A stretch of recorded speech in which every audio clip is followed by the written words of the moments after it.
कोई गुरु आता है जीवन में। आज सभी देशवासियों को शिक्षक दिवस की बहुत बहुत बधाई, बहुत बहुत साधुता है। संपूर्ण देशवासियों को शिक्षक दिवस की। एक गुरु, एक शिक्षक आपकी जिंदगी में आकर आपको बता देता है, मार्ग बता देता है। दुनिया के लोग कहते हैं सियोर वाला महाराज तो दिन भर बैठकर कहीं ना कहीं का उपाय बताता रहता है, सियोर वाला महाराज तो कुछ ना कुछ बताता रहता है। तो हम कहेंगे हमारे शिक्षक ने भी हमको ये बताया था, बेटा एग्जाम में ये वाला प्रश्न आ सकता है, तुम ये वाला याद कर लेना, ये उत्तर निकाल लेना उसका, ये वाला आएगा, इसको देख लेना।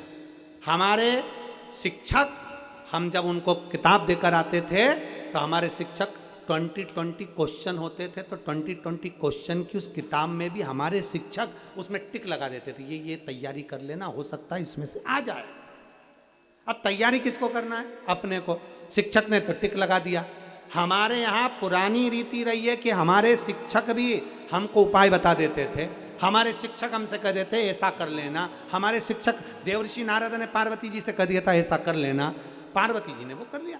शिवपुराण भी बताती है, शिव महापुराण भी वर्णन करती है। अब दुनिया के लोगों को लगे कि सियोर वाला महाराज तो दिन भर बैठकर बता दे कि बेलपत्री ऐसे चढ़ाओ, जल ऐसे चढ़ाओ, पानी ऐसे चढ़ाओ, आचमन ऐसे करो। अरे भाई, किसी डॉक्टर के पास जाओगे तो दवाई का तरीका तो बताएगा, कि डायरेक्ट कह देगा कि ये दवाई लो, तुम्हारी मर्जी पड़े तब निपटा लो, तुम्हारा मन पड़े जब खा लो।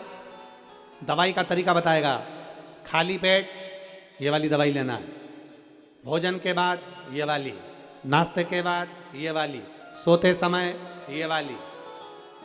अब तुम सारी दवाई सवेरे के टाइम, रात की, दिन की, भूखे पेट, भरे पेट की, सब तुम एक बार में निपटा लो। तुम तो सब खा जाओ, पानी लेके बैठ जाओ लोटा में, और सब सुबह की, नाश्ते की, खाने की, रात्रि की, सोने के बाद की, सोने के पहले की, सब निपटा लो। और फिर डॉक्टर के पास 1-2 हफ्ते बाद जा कर के, मेरे को तो बिल्कुल आराम नहीं लगा सर, एकदम बिल्कुल आराम नहीं है, मेरे को बिल्कुल आराम नहीं। डॉक्टर साहब कहेंगे दवाई ली तुमने?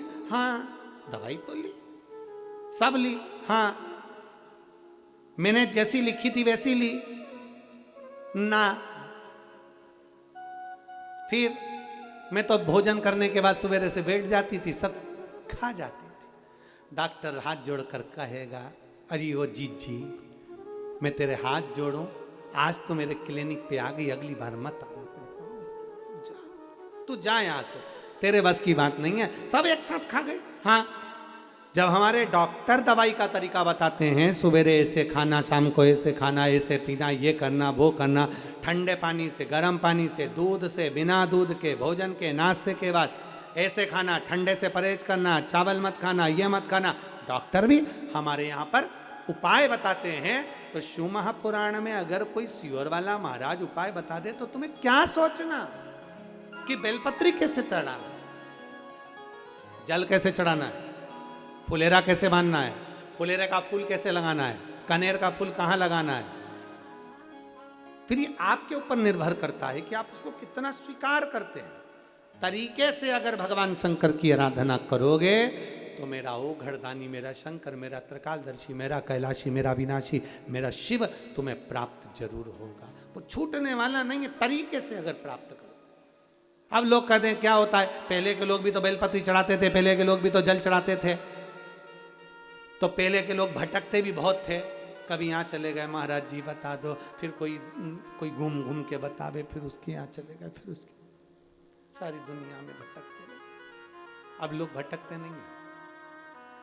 अब तो साइकिल चलाने वाला, सब्जी बेचने वाला भी बता के चले जाता है कि सारी समस्या का हल एक लोटा जल। आप किसी सब्जी वाले से कह दो, आप किसी सब्जी वाले से कह दो कि मुझे ये तकलीफ हो रही है, जैसे कह दो कि मुझे ये कष्ट हो रहा है, तो सब्जी वाला भी कह देता है, ए जी वो सियोर वाला महाराज बताता है सारी समस्या का हल एक लोटा जल। कितना बदल गया कल।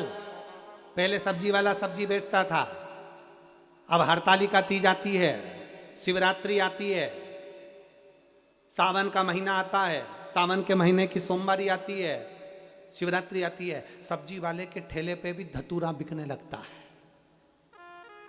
सब्जी वाला भी धतूरा बेच देता है। बदल गया।